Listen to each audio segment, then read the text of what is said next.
himruo ano khairo naisa kaito ano nai khlai tongbo ani yakno chirap khero mai lama kahamte himruo angai na khafaro khamai tayate ano meregai tongdo ang soitani khayo dekai kechayate ano yagro mai tongdo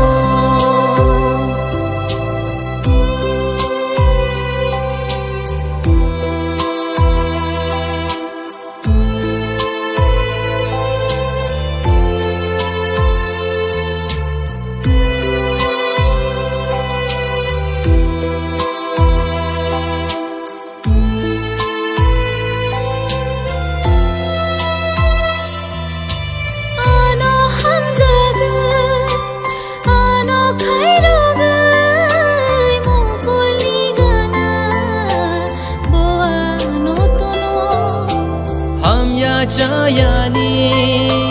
Fiyog na bagay Yani bagay na Wansyo mang tonggo Nang hay kahamtay ka Oh ani afayo Nang hay kahamtay ka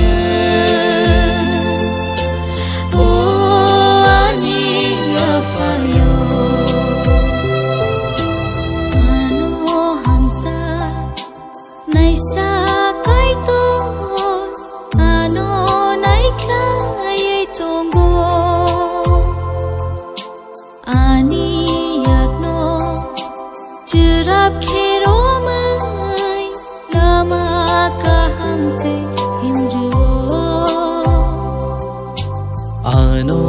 khairo naisa kaito ano nai khlai tongbo ani yakno chirap khero mai lama kaham